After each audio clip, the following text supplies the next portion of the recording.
പാർട്ടിയുടെ പല പ്രതിസന്ധി ഘട്ടങ്ങളിലും പാർട്ടിക്ക് താങ്ങായി പാർട്ടിയുടെ മുഖം രക്ഷിക്കുവാൻ കോൺഗ്രസിൽ ഒരു നേതാവുണ്ടായിരുന്നു, കെ മുരളീധരൻ. ഏറ്റവും ഒടുവിൽ 2024 ലോക്സഭാ തെരഞ്ഞെടുപ്പിൽ പോലും പാർട്ടിയുടെ ഒരു വലിയ ദുഷ്കരമാർന്ന നിമിഷത്തിൽ ഒരു ചാവേർ സ്ഥാനാർത്ഥിയായി എന്നു തന്നെ പറയാവുന്ന തരത്തിൽ തൃശ്ശൂരിൽ സ്ഥാനാർത്ഥിയായ കെ മുരളീധരൻ. വട്ടിയൂർക്കാവിലും നേമത്തും ലോക്സഭാ തെരഞ്ഞെടുപ്പിൽ തൃശ്ശൂരിലുമൊക്കെ ശക്തമായ പോരാട്ടത്തിന് നേതൃത്വം നൽകുകയും പരാജയപ്പെട്ടു പോകുമ്പോഴും BJP അധികാരത്തിൽ എത്തിക്കാതിരിക്കുവാൻ വേണ്ടി കഴിയുന്നത്ര കിണഞ്ഞു ശ്രമിക്കുകയും ചെയ്യുന്ന ശക്തനായ നേതാവ് കെ മുരളീധരൻ. പക്ഷേ ഈ ലോക്സഭാ തെരഞ്ഞെടുപ്പിൽ കെ മുരളീധരനെ കാര്യമായി തന്നെ കോൺഗ്രസ് കബളിപ്പിച്ചു എന്ന് വേണമെങ്കിൽ പറയാം. കാരണം വടകരയിൽ തലയെടുപ്പോടുകൂടി നിന്ന കെ മുരളീധരനെ തൃശ്ശൂരിലേക്ക് തൻ്റെ പെങ്ങൾ പാർട്ടി വിട്ട് BJPയിലേക്ക് പോയി എന്ന കാരണത്താൽ പാർട്ടിയുടെ മുഖം രക്ഷിക്കാൻ, പാർട്ടിയുടെ മുഖച്ഛായ രക്ഷിക്കുവാൻ സുരേഷ് ഗോപിയും സുനിൽകുമാറും ശക്തമായി പോരടിച്ച സമയത്ത് TN പ്രതാപനെ കൊണ്ട് തൃശ്ശൂർ തിരിച്ചുപിടിക്കുവാൻ കഴിയുന്ന പ്രാപ്തിയില്ല എന്ന് മനസ്സിലായപ്പോൾ കെ മുരളീധരനെ കളത്തിലിറക്കുന്നു. യാതൊരു പരിഭവവും പറയാതെ, യാതൊരു ദുഃഖവും മാധ്യമങ്ങളോട് പങ്കുവെക്കാതെ, പാർട്ടിയെ തള്ളിപ്പറയാതെ പാർട്ടി പറഞ്ഞത് അക്ഷരം പ്രതി അനുസരിക്കുന്ന കെ മുരളീധരൻ. തെരഞ്ഞെടുപ്പ് പ്രഖ്യാപിക്കുന്നതിനുമൊക്കെ എത്രയോ ദിവസങ്ങൾ മുമ്പേ കേരളത്തിൽ സ്ഥാനാർത്ഥികൾ തങ്ങളുടെ ഫ്ലെക്സ് ബോർഡുകളും ചുവരെഴുത്തുകളുമൊക്കെ ആരംഭിച്ചിരുന്നു. അത് തിരുവനന്തപുരം മുതൽ കാസർഗോഡ് വരെയുള്ള 20 ലോക്സഭാ മണ്ഡലങ്ങളിൽ നടന്നു. ഒപ്പം കെ മുരളീധരൻ മത്സരിച്ച വടകര ലോക്സഭാ മണ്ഡലത്തിലും നടന്നു. യാതൊരു സങ്കടമോ പരിഭവമോ പറയാതെ അദ്ദേഹം തൃശ്ശൂരിൽ സ്ഥാനാർത്ഥിയാകുന്നു.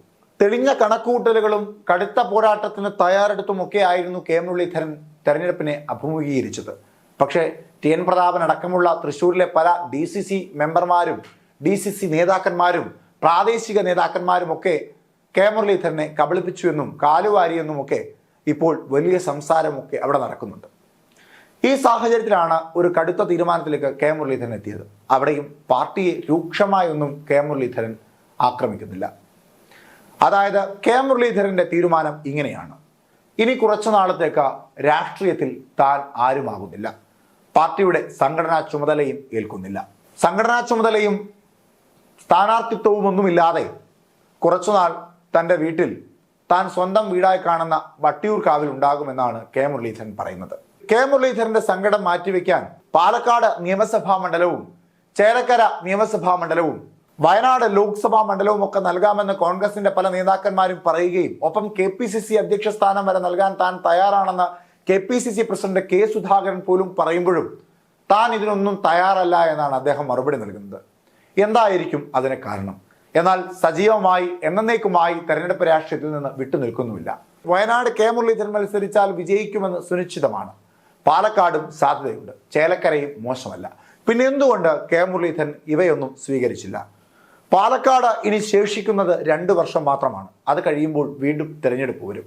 അതുകൊണ്ട് അവിടെ മത്സരിക്കുന്നില്ല എന്ന കണക്കൂട്ടലുകൾ തന്നെയായിരുന്നു കെ മുരളീധരൻ ഉണ്ടായിരുന്നത്. വയനാട്ടിൽ മത്സരിച്ച് MP ആയി പാർലമെന്റിൽ പോയി അവിടെ ഒതുങ്ങിക്കൂടുവാൻ കെ മുരളീധരന് താല്പര്യമില്ല.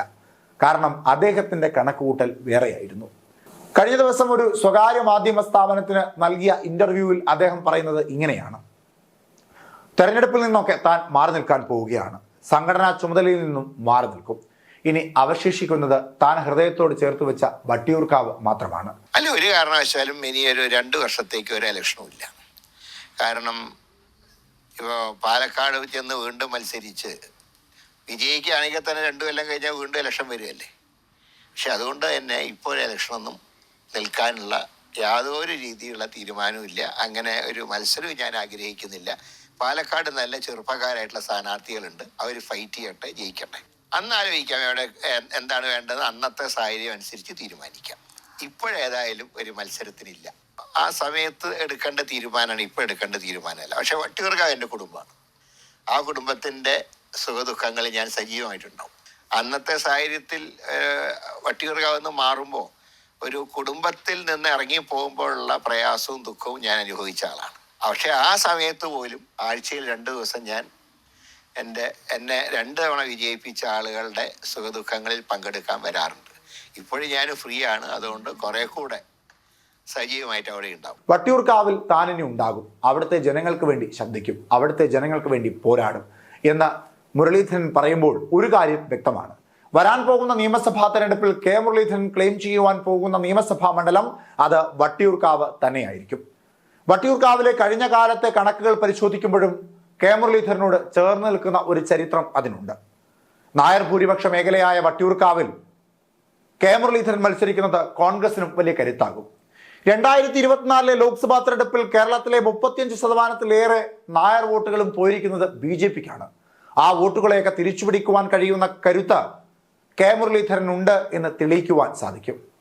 BJPയോടൊപ്പം നിന്നാൽ മാത്രമേ ഇനി കെ മുരളീധരന് രാഷ്ട്രീയത്തിൽ വിജയിക്കുവാൻ സാധിക്കൂ എന്ന BJPയുടെ സംസ്ഥാന അധ്യക്ഷൻ കെ സുരേന്ദ്രൻ പറയുമ്പോൾ അതിന് കൃത്യമായ മറുപടി നൽകുവാൻ സാധിക്കും വട്ടിയൂർക്കാവിൽ കെ മുരളീധരൻ വിജയിച്ചാൽ. കഴിഞ്ഞ കാലത്തെ കണക്കുകൾ പരിശോധിക്കുമ്പോൾ 2011 വോട്ടർമാരുടെ എണ്ണം 1,75,398 ആയിരുന്നു.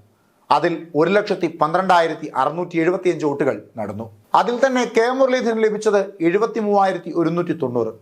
സ്വതന്ത്ര സ്ഥാനാർത്ഥിയായ ചെറിയാൻ ഫിലിപ്പിന് 40,364. 2016 പിന്നീട് നടന്ന നിയമസഭാ തെരഞ്ഞെടുപ്പിലും കെ മുരളീധരൻ തന്നെയായിരുന്നു വട്ടിയൂർക്കാവിലെ സ്ഥാനാർത്ഥി.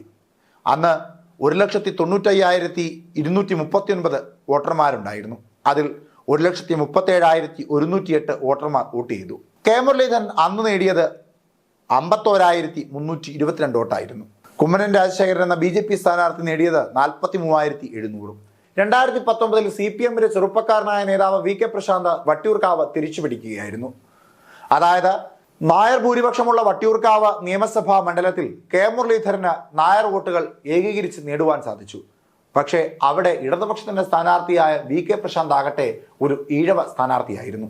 അദ്ദേഹം 54,830 വോട്ടുകളായിരുന്നു അക്കുറി നേടിയത്. അതായത് 2016 നിയമസഭാ തെരഞ്ഞെടുപ്പിൽ കെ മുരളീധരൻ നേടിയതിനേക്കാൾ 3000 വോട്ടുകൾ അധികം നേടി VK പ്രശാന്ത്. മുരളീധരൻ കുറച്ചുകൂടി കാര്യമായി ഇനി വട്ടിയൂർക്കാവിൽ സജീവമാകും. തന്റെ ബന്ധങ്ങളും രാഷ്ട്രീയ ബന്ധങ്ങളും ഒക്കെ ഉപയോഗപ്പെടുത്തി കേരള നിയമസഭയിലേക്ക് കളിയാക്കിയോ അല്ലാതെയോ കോൺഗ്രസുകാർ പറയുന്നത് പോലെ നെറ്റിപ്പട്ടം ചൂടിയ ഒരു ഗജവീരനെ പോലെ നിയമസഭയിലേക്ക് നടന്നു കയറും. പിന്നീട് അദ്ദേഹം ക്ലെയിം ചെയ്യുക ഒരുപക്ഷെ കേരളത്തിന്റെ മുഖ്യമന്ത്രി പദവിയായിരിക്കും.